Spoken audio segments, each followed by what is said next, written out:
Welcome to Every Night is Game Night, because we all love game nights with our family and friends. But when you play solo games, then every night can be a game night. Check us out along with other great podcasts at dicetowernetwork.com.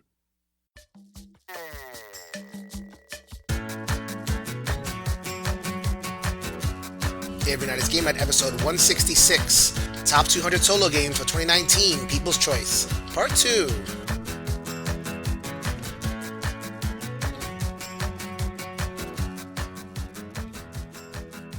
Yo, my peoples, what's up? Welcome back to Every Night is Game Night, the podcast that helps you get your head in the game. I'm your host, Jason. Thank you so much for joining us. We have arrived. Last week, we talked about the top 200 solo games of 2019, People's Choice, that is run by Kevin Erskine. We talked about 150 places worth of games, kind of covering the highlights of it. Today is the main event, the top 50 games. You can see that on BGG right now, the One Player Guild. I'll put a link in the show notes. But here to talk about it, just like last week, we have the man who put together this list, Kevin Erskine. What's up, buddy?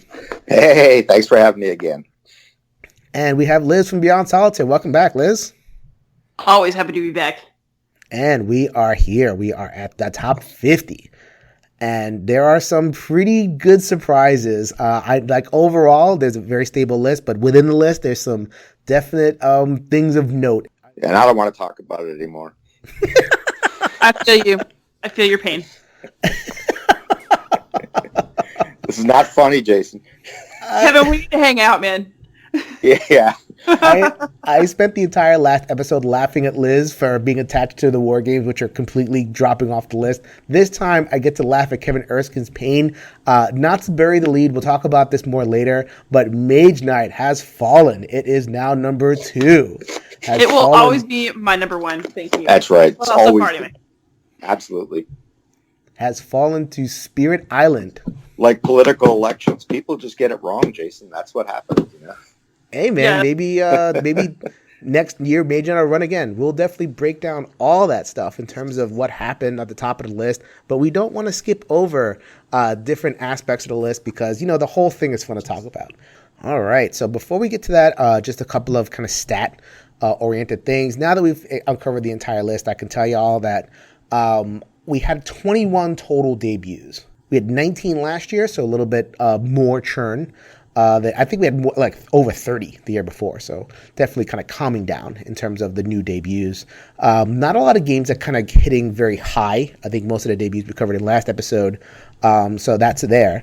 And there's a category that I got from Sarah Bear, which I'm probably going to follow up on every year. She suggested that we cover the Cult of the Old, which is tracking how many games have persisted for all 6 years. We're now at 31, which is a pretty significant number of games that have persisted the past 6 years. It was 34 last year, but guess what 3 games fell off the list after 5 years? Liz, what am I going to say? Thunderbolt, Apache, Lear. D-Day at Omaha Beach. Mm-hmm. I don't know why I get such glee out of that. Sorry, War Gamers. I guess maybe I just like drinking Liz's tears, so there you go. They're going to come looking for you.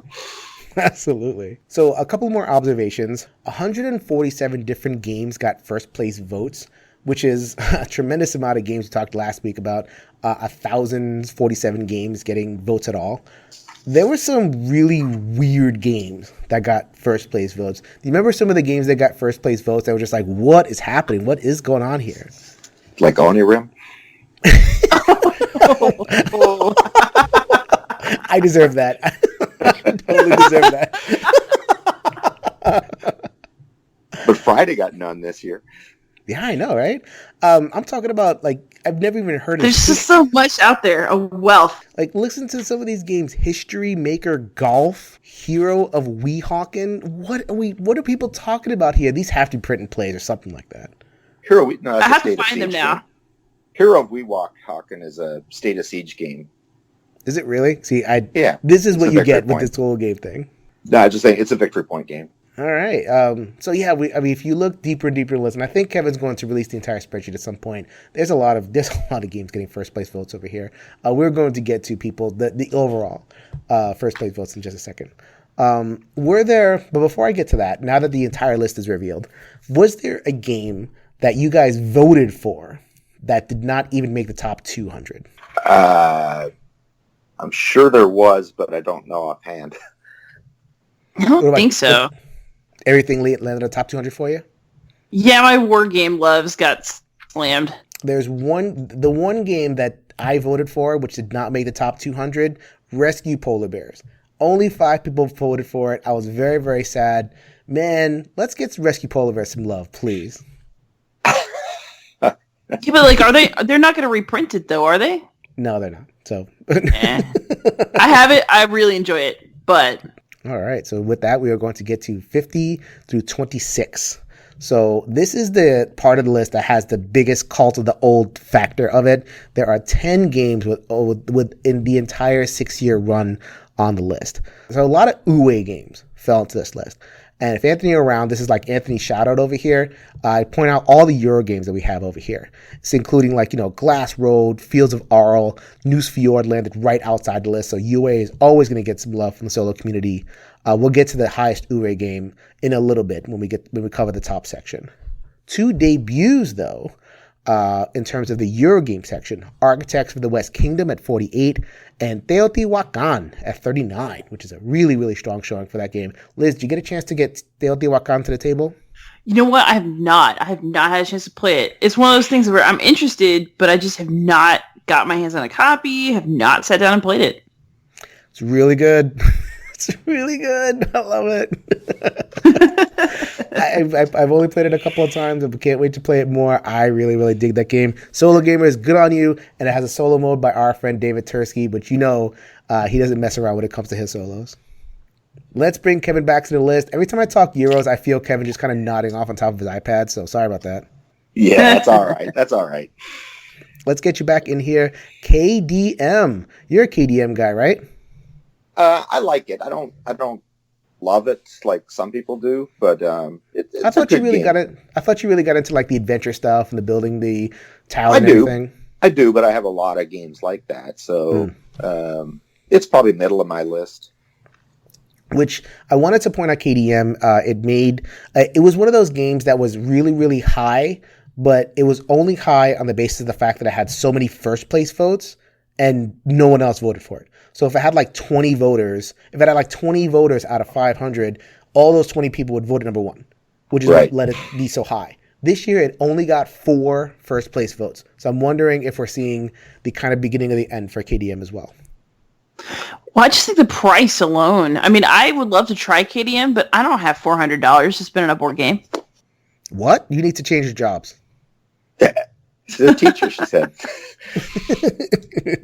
Are you saying you don't value educators?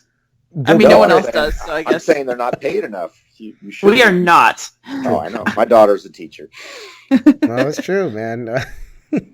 I'm just playing. I used to be a teacher. There's a reason I'm not teaching anymore. No. Oh man, I love my games too much. I really do. I need money to afford all that stuff.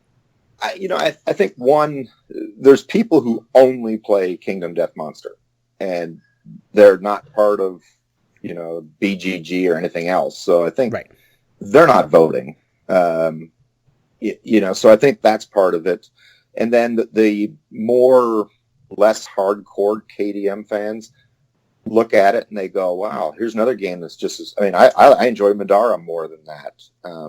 It was more fun to play. I like the art better and everything. You had an interesting theory about Madara. Madara had a decent debut. It didn't crack the top 200. It was in the kind of upper 100s. It might have hit a little bit harder if it wasn't a new Kickstarter with some problems, right? Right. Well, it wasn't so much that it had problems. It was a little late, but Madara came out, and then a lot of people now, especially for expensive games, especially for dungeon crawlers, they're like, I'll take a wait and see attitude. And then they find out, Too Many Bones the first time was the same way, where people are like, wow, this is fantastic. We love this game. And now everybody's clamoring for a reprint. Look at Gloomhaven. It made a lot more the second time around. And I think Madara will do that. I think you'll see the same thing with Tainted Grail next year. It'll do well, but it'll do really well when they bring out a reprint. I think Madara's second Kickstarter was way, way more than the first one. And once people get that, then that'll get a lot of votes. I mean, when Tom Vassell says he's playing it solo, it's like, that gets people's attention. Sure. He's playing Madara solo? I thought it was that. Gloomhaven's the one that he really... Yeah. It was, no, I'm sorry. It was Gloomhaven and Tainted Grail he was playing solo recently, he said. But I think that's what you're going to find is that people wait and see, and then when the second one comes out, it really jumps up the list. Mm-hmm. A lot of adventure games here, a lot of stable adventure games. We're talking Global Killforth, This War of Mine, which I'm a little bit confused by that. I can't see people playing that over and over again.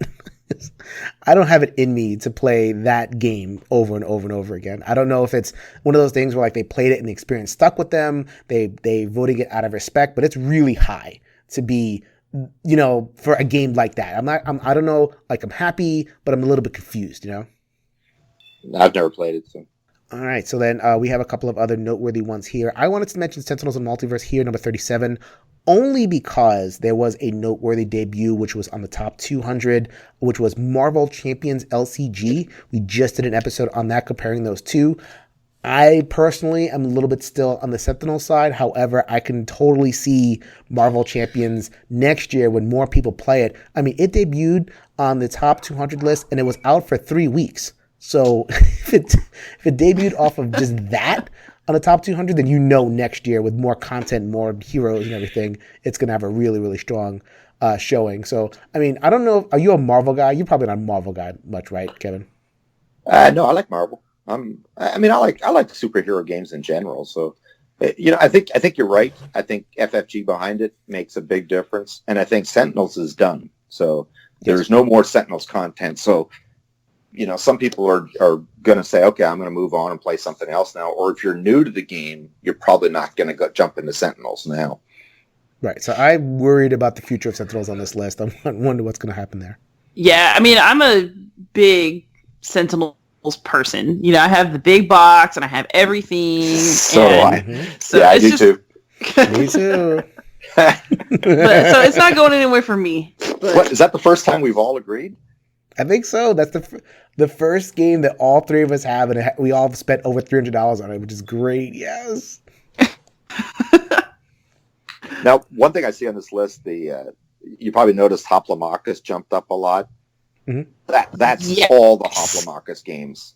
That's Origins and Rise of Rome. I just lumped it. I got so tired of people would just put Hoplomachus, and last year I would email them back and say, well, which one? And then they'd tell me one, and then I would do that 50, 60 times, and I'm like, okay, I'm just putting them together this year. And just got tired of it. And it paid off. Look how high listed it is. And I bet that makes Liz happy. They're similar enough that you can mix and match too. So, yeah, I mean, I do mix and match mine. That's what makes it work for me. Yeah. Like, I think that the combination of Lost Cities and Rise of Rome is phenomenal. So, I'm a big Hopple person. I'm really happy to see it. And, like, on the cheaper end of things, I'm super happy to see Sprawlopolis on there. Speaking of short games, going back to another category that Kevin knows and loves. So Sprawlopolis, yes, had a very, very strong debut over on 31.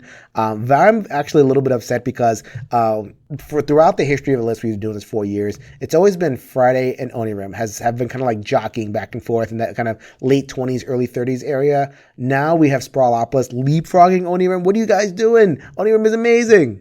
What are you talking about, Sprawlopolis? What world is that amazing?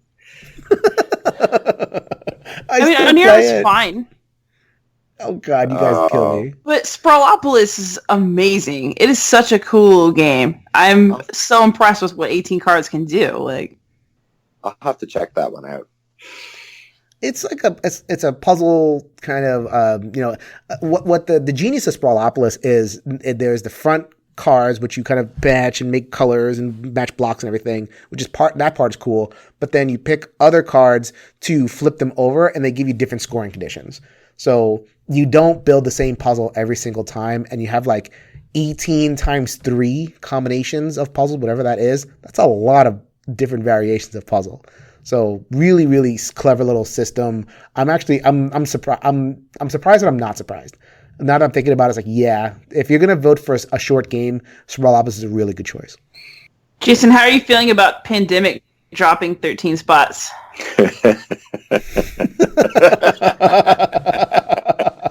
How am I feeling about Pandemic Iberia and Pandemic appearing on the same list separately? Oh, baby. Twist that knife, Liz. No, man, I'm happy, man. Again, Pandemic has not gotten an expansion in about 3 years. I'm as long as it just kind of persists on the list, I don't need it to be top 20 or 30 or whatever it is. But plus, it's really a cooperative game, isn't it? You know, I play it solo, but it's, fine. And it's on the Dice Tower list and it's on the BGG list. I'm covered on Pandemic. I don't feel the need to have it all over the place. I have a confession, Jason. On the plane to and from my vacation, I played Pandemic on my iPad both ways. Yeah, baby. Yeah, it's a good game. I do like it.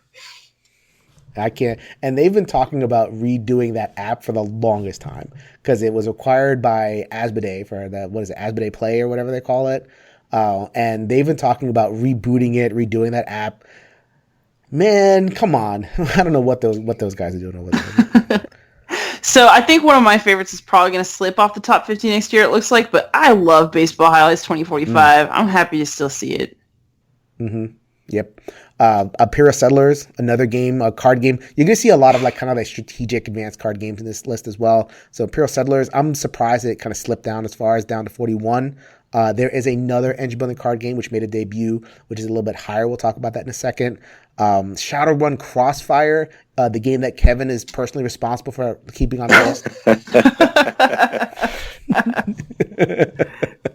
I cannot believe it is still there at number. What number is there? Like 30 something? Good Lord! It had a re-release. They made it a little bit easier because people were whining that it was too hard. Oh, whining! Even just because it was completely impossible. No, that's what Euro players say.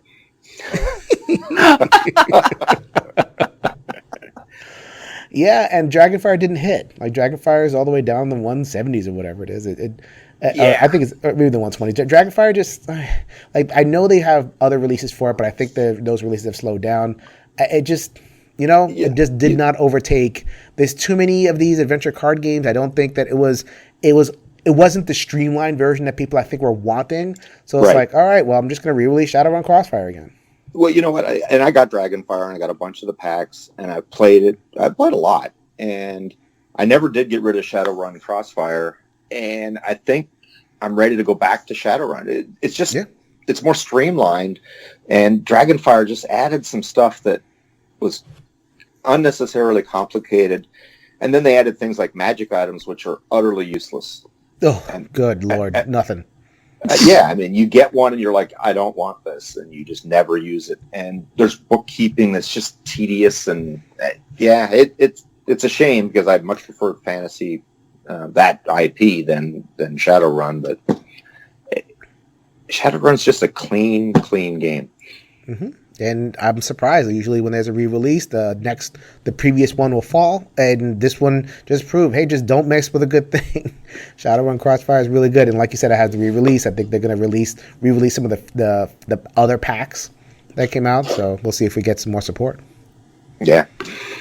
All right. So now we are going to get to the best of the best, 25-1. I alluded to this at the beginning of the show. If you're following the list, you already know this by now. Kevin Erskine is having his heart broken right now. The streak is over. Yeah, I'm not doing this anymore. I'm done. There's no point in having this list. Oh my God. Yep. What's funny is that I don't know anybody who's like, oh, I hope Spirit Island drops like a rock or anything like that. But there are so many people that are constantly saying they hope Mage Knight drops and they hope it goes away and this and that, and I don't get it. Me either. Okay. Mage Knight's amazing. I'm sorry. There's just nothing that's quite like that for a solo experience, and I don't care how old it is. And Jason, when you look at the number one votes, it's still not even close. It's Mage Knight by a lot. So I'm definitely gonna point that out because we're talking about Spirit Island. Spirit Island was my prediction, which by the way I wrote that about 3 weeks ago on a BGG thread. I predicted Spirit Island would take it. Maybe I rearranged my top 20 to facilitate that. I don't know. And maybe there was a little bit of that of like, okay, there are people who just kind of nudge their list a certain way just to kind of get a different outcome. Who knows? I actually predict there will be a snapback and Mage Knight will be back #1 next year. I don't know because Spirit Island gets an expansion next year. True. Okay, I take it back. Right. And for the record, I do love Spirit Island. So do I. Me too. So do I. I think it's a fantastic game. I just like Mage Knight better. I mean, you look at the average votes, they're exactly the same. Right. So it's just Spirit Island just had more votes because, again, it's newer.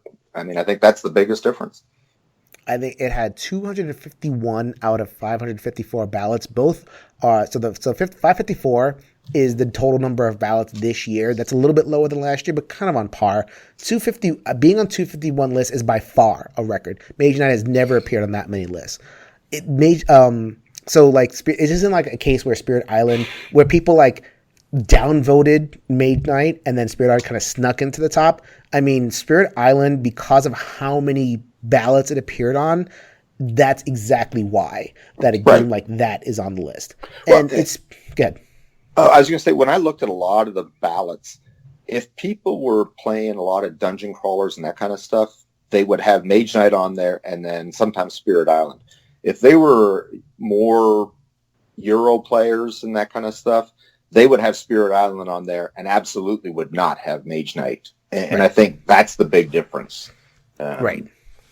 Yeah, and like cost too. I think on the thread that you have connected to the top 100 list, people are talking about like, oh, there's a lot of games that would debut higher, but they're so expensive. You know, like there's so many games like, the Madaras and, these big old Kickstarters that, they're excellent games or they may be excellent games. Look at the top of these lists. You're not going to see those big $100, with a couple of exceptions. We'll get to those in a second. But most of these games, Terraforming Mars, $70 you can get it for. Scythe, you can get the base game for, the deep, reasonable price. Like these are all games that are not only excellent but accessible. Right. And Spirit Island is like the model of that. Like it's not that expensive a game, despite what Greater Than Games does with their Kickstarters. Right. And actually, Mage Knight is a $60 game. Now, the new version is back up to $100 because it includes all the expansions. Yeah, but you could still get it, the base game, adjust the base game for a reasonable price. I mean, if you really want to have that kind of classic solo game, you might want to look at just making a solid, package in the box. But I think it's almost like a lost art nowadays. Like there's not that many debuts, really. Like of the medium to heavy solo game, but that has like great strategy and great theme. We're just not getting a lot of those debuts. They're not, because there are just not that many of those coming out. It's either like expensive Kickstarters or family weight games, and not a lot of family weight games on this list. That's the whole point of Kevin making it. And the big Kickstarters, they're there. Like you have the Street Masters and City of Kings and everything. But these are the games that people want to play. More Spirit Island, please. Yeah. Yeah, I want to say I'm very happy to see Eon's End at 4. I love that game. It is my favorite deck builder. It's right where it should be up in that top.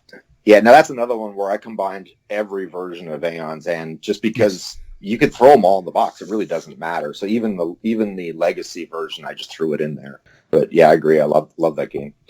It's very noteworthy how stable the top of this list is. Like you look at the changes, Aeon's End kind of busted in a little bit, but like, -1 movement, +1 movement or whatever it is. Right. So, I think Scythe, Gloomhaven, Terraforming Mars, Arkham the card game, Robinson Crusoe. I mean, we've been looking at these games forever, really. Right. And sometimes a game like Arkham Horror is a little bit newer, but not really. It's 2016. Like you don't even realize the game's 3 years old, And just, so there's a lot of like kind of stability here. So just kind of like something to observe there. And the fact that Aeon's End is able to kind of penetrate that speaks well for it. And maybe it'll even rise even higher. I'm not really sure. I mean, it's sky's the limit when it comes to that thing. It's really excellent. Future Jason here. Just wanted to give a quick extra little bit of context to what we just talked about in terms of the stability of the list. So we talked about over 500 people voting this year. That's actually not 500 of the same people. I was talking to Kevin, and he was saying how it's about 250 new people, people that are just doing the solo thing for the first time. So there was kind of like a one-in, one-out churn. That was worth about half of the voting block. That's really, really amazing that like you can get basically 750 voters between 500 this year, 500 last year, 250 kind of crossing over having voted both years. 750 people, if you look at it from that way, consider these the top 10 to 15 games of the solo community, which speaks to the idea of the excellence of these games. Maybe there's just a bunch of groupthink, and whenever people suggest solo games, these are what they suggest. It becomes kind of a self-perpetuating cycle. That's too cynical. I think these are excellent games. They're all awesome. They're all at least rated 8 or 9 for me, so I'm going to go with a positive spin on that. So just want to get that quick thing in there. Back to the show. What else sticks out to us? You mentioned before about Too Many Bones. That would be the highest dungeon crawler / kind of adventure dice roll game. I'll let you kind of take a couple minutes on that one, Kevin, because I wasn't that big a fan of it, but I know that you are. Well, I mean, I think that typical chip theory stuff. The components are phenomenal. You actually just love playing with the pieces. The characters are so different. When you pick up, you play Tink, and then all of a sudden you turn around, you play Tantrum, a different character. Your play is so different. Your tactics are so different. And while there's a lot of little rules, they're all on the chips, they're all on the cards. It really isn't that hard to just get started and play. And their support for the game is great. They're just, you talk about games that are just fun. That's one of them. At least to me, that's one of them. Everybody I've introduced it to loves it. All right. So I mentioned before about dungeon crawlers, or like adventure games in general. I missed this in the 50 to 26 section, but another strong debut, the app integrated game that I think is replacing Descent. I'm kind of rewinding a little bit, but I wanted to definitely mention Lord of the Rings: Journeys in Middle Earth. Kevin, you have played that, or is that one of those like this is one dungeon crawler too far for me? No, actually, I haven't played it yet. Someone just sent it to me, and I should be getting it like tomorrow or something. I thought it was okay. I'm such a Lord of the Rings dork. So am I. So there's some lore pieces that really bothered me. I need to see like what happens when it implements a full feeling Lord of the Rings, not just like a reskin Descent campaign. Mm-hmm. I want to see what they can if that game can achieve that. And I know I'm being a total dork, mechanically, hand management, da-da-da. I don't want to hear it. It's Lord of the Rings. I want Lord of the Rings. Gosh darn it. Well, and it's because of Descent that I didn't buy it. You know, and I thought if it's too similar, I'm going to hate it. And I love Lord of the Rings, and I don't want to hate Lord of the Rings. But then someone offered to just give it to me, so I said, "Well, I'll take it." Sure. Man, nobody gives me games. Actually, people do give me games. I should say. Yeah, there you go. I know. Okay, a couple of other categories, and the way I do this every year is to kind of take best in show. We're going to have a series of episodes going off of kind of best in class of different categories, so definitely we're going to hear more about that. But just to kind of go off the top 100 list, as I mentioned before, in terms of like a dungeon crawler / adventure game, Too Many Bones is going to be your thing. Liz mentioned the best deck builder, which is definitely Aeon's End. I don't think there's any competition there. Like Legendary Alien was there for a little while. Would you guys consider Renegade a deck builder, or is that like a different category? Ooh. I don't know. I mean, it's a deck builder, but it's also... It's more tactical, I find. Yeah.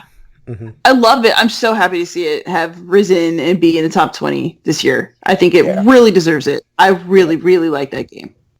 I think it's in the solo canon at this point. I really do. Like, I think it's one of those games we're going to see it in the top 25 for years. I hope so. It deserves to be there. It's excellent. Before you get on too far, can you explain At the Gates of Loyang how that went up 13 spots? I think it's because you're reprinted. Oh, did it have a reprint? I was just wondering why because it's not new, and I have nothing against the game. It's not a bad game. I I just can't understand why it would suddenly just skyrocket like that. My theory is that it was really hard to get for a while, and then I think the reprint was a little bit further back than, it's not like a brand spanking new reprint, but it has come back into circulation. So my theory is that it became more available. People got excited because they hadn't been able to get it for a while, and now it's getting some love again. Yeah, Dawn of the Zeds too went up big. Some of these, I just wonder why they suddenly went up. I don't know that At the Gates of Loyang, like you mentioned before, it maybe has a reprint. I'd never heard of anything like a reprint. There wasn't like a big surge of interest in any of the forums or anything. I don't know. It's almost like the fans realized it because it dipped last year. It was very stable, and then it had like a 20-point dip last year. So it's almost like the fans said, "Oh no, I can't let that happen." It's a correction, market correction. Yeah, it could be. It may be more of a market correction of people who kind of let it slip on their list, and they're like, no, that game is awesome. We're going to put it up there. It is not, though, the highest Ure. That would be a Feast for Odin, which is going to be a staple over here. Although the Feast for Odin was beaten in terms of like a pure Yoa experience by Gaia Project. I know you guys haven't played Gaia Project. It's an excellent game. Oh, but I want to. Isn't that the same as? Isn't Gaia Project the same as Terra Mystica or something? It's a re-implemented Terra Mystica. It has a little bit more theme. It's not thematic at all either. But the whole world is kind of more realized, that space thing. And is there an Automa or something? It's not a solo game, is it? It has Morten Monrads Pedersens and David Studley. Like they all worked on it, and Lions Hutter. All of them. I think it's their finest Automa work. It has it's an Automa deck, but it kind of like it's so hard to explain, but it doesn't work like it's not like just like flip and do a thing. It kind of encapsulates a whole flow chart in a very simple mechanism. Oh my goodness! It like Gaia Project. I'm not a Euro guy, absolutely, and I may be putting a little bit extra oomph into it to kind of cover the Euro side of things. But Gaia Project is excellent. Good job, Solo Universe. Yeah, when you look at the average votes, I mean that's number 4 on the list. I mean that's 5.8. That's really high. So the people who voted love it. It's between Too Many Bones and Gaia Project in terms of the games that not many people voted for them, but if you voted for them, you probably put it either 1 or 2 or 3. Yeah. Well, and Mage Knight. Mage Knight has a lot of votes. That one doesn't count. Yeah, a third of them were ones. So a couple of other categories, worker placement. I think at this point we're going to just live with viticulture. Anachrony is kind of pushing up there. There's a couple other worker placement games. Snowdonia is a worker placement game. Liz, I know you enjoy Snowdonia, Isn't Wingspan a worker placement? Wingspan is not worker placement. Yeah, Wingspan is a whole different thing. It's a card-based engine builder. There are a couple of card-based engine builders in the category. It used to be like Imperial Settlers, Race for the Galaxy. I mentioned Imperial Settlers in the other half of this episode. Wingspan, yes. Wingspan debuts at number 17. Good Lord. And it's not really known as a solo game. It does have a solo mode done by David Studley, again, of the Automa Factory. I can't believe how much of this list is enabled by the Automa Factory. If you guys are listening, thank you so much for the work that you do. It's a little bit, okay, what are your guys' opinions on Wingspan? It's one of those games that like every single week someone will post, Wingspan, is it all hype or is it any good? And like people are just kind of like confused as to why it's debuting, why it got the Eschenspiel, or won the Kennerspiel. Like, what are you guys' opinions of Wingspan if you know it? Well, you heard from my comment that I don't know it. So sorry, that's the list. I like Wingspan, but it's a 7 for me. I traded it.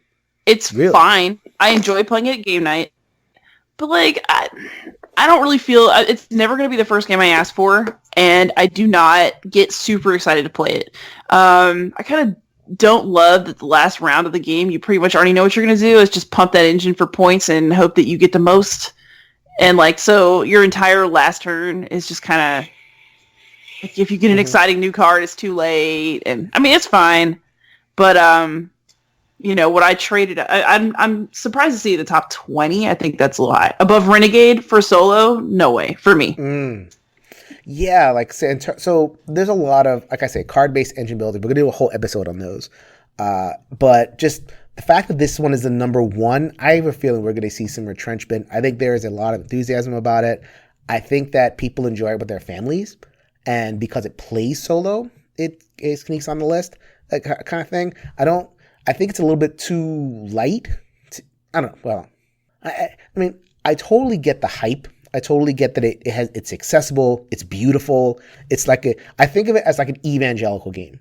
You know, like here is a beautiful, accessible game to get into real gamers games. Like it's not a gateway game. A gateway game is more like, you know, King of Tokyo or Splendor. Like these are like very, very simple games that anybody can play. But right. Wingspan is like a gateway into gamers. And there's very few true games that like are a gateway to gamers, to like real strategic games. Like, you know, most of the strategic games we love, I mean, look at the top over here. We got Terraforming Mars, which is like this big planet space. Okay. Aeon's End, Demons and Dragons, you know, Mage Knight, Demons and Dragons, Arkham Horror, Tentacles, and we'll compare Wingspan to all the other themes on this list. Let me just put it in an open-ended way. Wingspan is the most unique and kind of widely accessible to many, many different types of people theme on this entire list. It's a family thing. So you're saying it's for girls? I'm saying it's for everybody.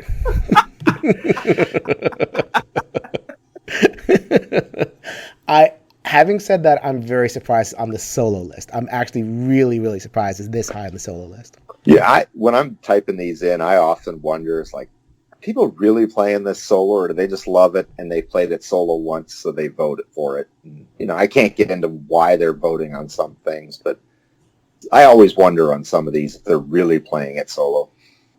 But who knows? Mm-hmm. Yeah, I mean, again, Wingspan, I can absolutely see its charms, but would I pull it out to play alone? Nah, not after that initial review and get a video out phase. No.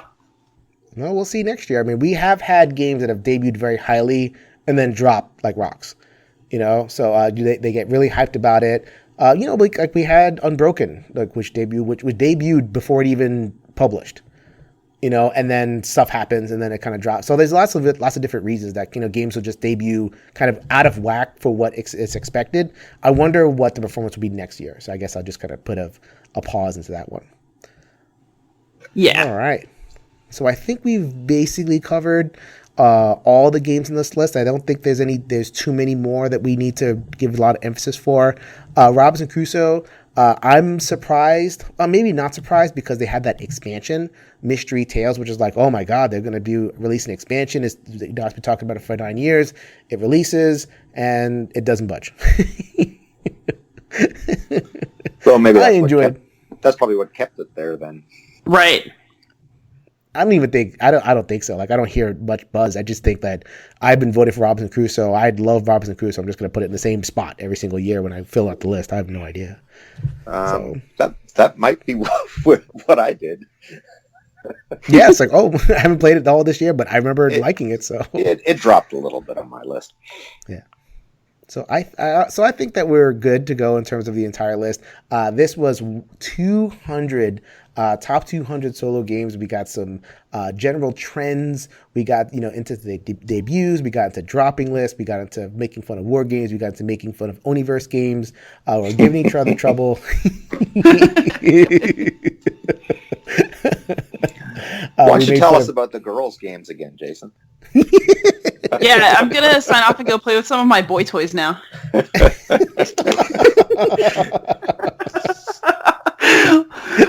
just hope no one ever takes that out of context.